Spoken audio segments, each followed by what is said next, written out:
ராதே கிருஷ்ணா.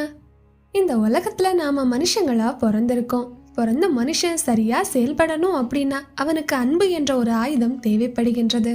அந்த அன்பு எல்லார்கிட்ட இருந்தும் கிடைக்கிறத விட நாம நேசிக்கிற ஒருத்தங்க கிட்ட இருந்து கிடைக்கும் போதுதான் அந்த மனிதனுடைய வாழ்க்கை இன்னும் சந்தோஷமாக அமையும். தாயாக இருந்தாலும் தாரமாக இருந்தாலும் அங்கு அன்புதான் பிரதான ஒன்றாக இருக்கும். அன்பு இருந்தால் மட்டும்தான் அனைத்து உறவுகளும் கட்டுப்படும். எப்பேற்பட்ட கண்ணன் பகவான்! கண்ணனே அன்பிற்கு முன்னால் அடங்கி விடுவான். ராமர் மட்டும் இதற்கு விதிவிலக்கல்ல. அதை பற்றி தான் இந்த வீடியோல நம்ம தெரிஞ்சுக்க போறோம். அதனால வீடியோவை ஸ்கிப் பண்ணாம கடைசி வரைக்கும் பாருங்க. இது வரைக்கும் நம்ம சுமாக்ரஸ் சேனலை சப்ஸ்கிரைப் பண்ணாதவங்களும் மறக்காம சப்ஸ்கிரைப் பண்ணி வீடியோவை தொடர்ந்து கேளுங்க. கிருஷ்ண பகவானின் பக்தியில் திளைக்க இவள் கண்ணனின் மீரா புத்தகம். கிருஷ்ணரின் மனைவி ருக்மிணி தேவியின் அன்பு மற்றும் சமர்ப்பணத்தை பற்றி அறிய கிருஷ்ணாத்மிகா புத்தகம். கோபியரின் கிருஷ்ண உணர்வை அறிய கோபிகா கீதம் புத்தகம்.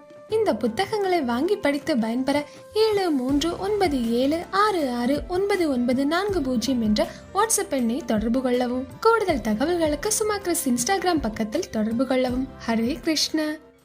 பிருந்தாவனத்தில் கண்ணன் எப்போதுமே அதிக குறும்புகள் செய்வான். குறும்பு ஒரு நாள் அதிகமாகி விடவே கண்ணனை யசோதாம்மா உரலில் கட்டிவிட்டார். சாதாரணமாக எல்லாம் கண்ணனை உரல்ல கட்ட முடியாது. யசோதாம்மாவுடைய அன்பிற்கு கட்டுப்பட்டுதான் அன்று கண்ணன் உரலில் கட்டுண்டான். யசோதா அம்மாவின் அன்பிற்கு முன்னால் கண்ணன் தோற்றுத்தான் என்றான். ஸ்ரீராமரும் இதே போன்று தோற்றிருக்கின்றாராம். அது பற்றி உங்களுக்கு தெரியுமா?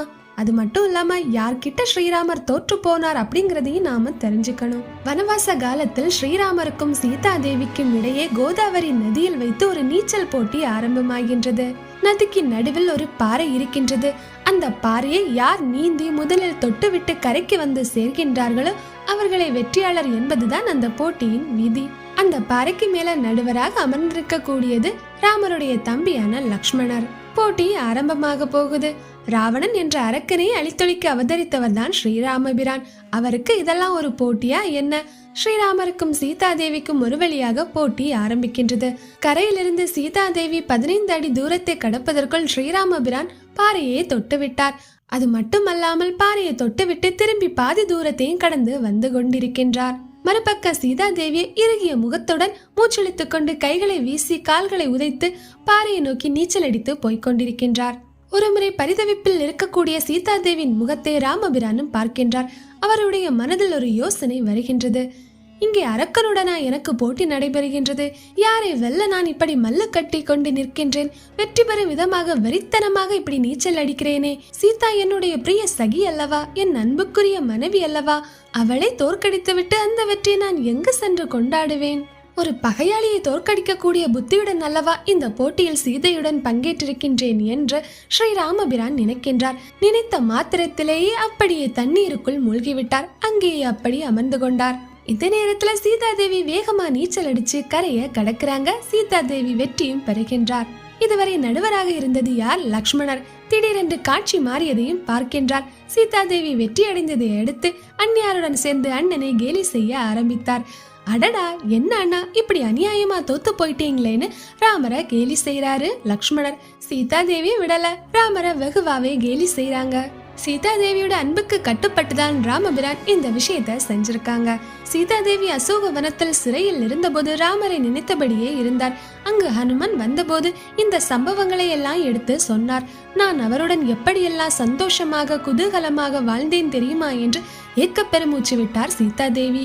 இதைத்தான் நம்முடைய முன்னோர்கள் சொல்லி வச்சிருக்காங்க, பத்தினிக்கு தோற்பான் பரம ரசிகன் என்று. மனைவியை தோற்கடித்து விட்டு வெற்றி பெற்ற பூரிப்பை யார்கிட்டதான் சொல்லி போய் பெருமைப்பட முடியும்? மனைவி கிட்ட தோற்று போனா அந்த தோல்விய அவங்க கிட்டயே சொல்லி பெருமைப்பட்டு பேசி மகிழலாம். இன்னும் சொல்ல போனா மனைவியிடம் தோற்று போபவன் வாழ்வில் இன்னும் ஜெயிக்கின்றான்.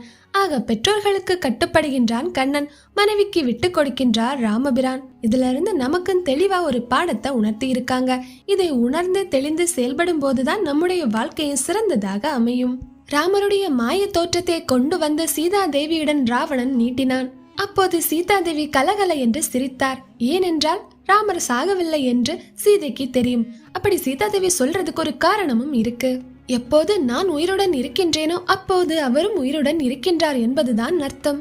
ஒருவேளை ராவணா, நீ சொல்வது போல் அவர் உயிருடன் இல்லை என்றால் இந்நேரம் நானும் உயிருடன் இருந்திருக்க மாட்டேன் என்றே சீதா தேவி சொல்கின்றார்.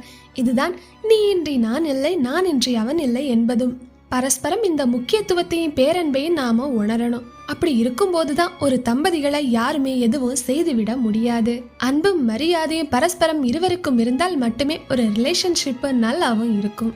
நம்ம கிட்ட இருக்க குணங்கள்ல ஏதேனும் ஒண்ணு நம்மை போலவே வேற ஒருத்தங்களுக்கு இருந்துச்சு அப்படின்னா சட்டுன்னு அவங்க மேல அன்பும் பிரியமும் நமக்கு வரும்.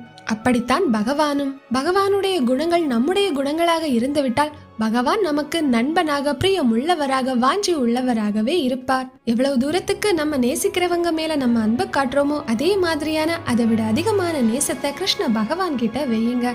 கண்ணனை நம்பினவங்களை என்னைக்குமே கண்ணன் கைவிடவும் மாட்டான். உங்கள் அன்புக்கு கட்டுப்பட்டு உங்கள் பேச்சை கேட்டே ஆடுவான். காளிய நர்த்தனம் மட்டுமல்ல, உங்கள் பேச்சுக்கும் கண்ணன் நாடுவான். சர்வம் ஸ்ரீ கிருஷ்ணார்ப்பணம்.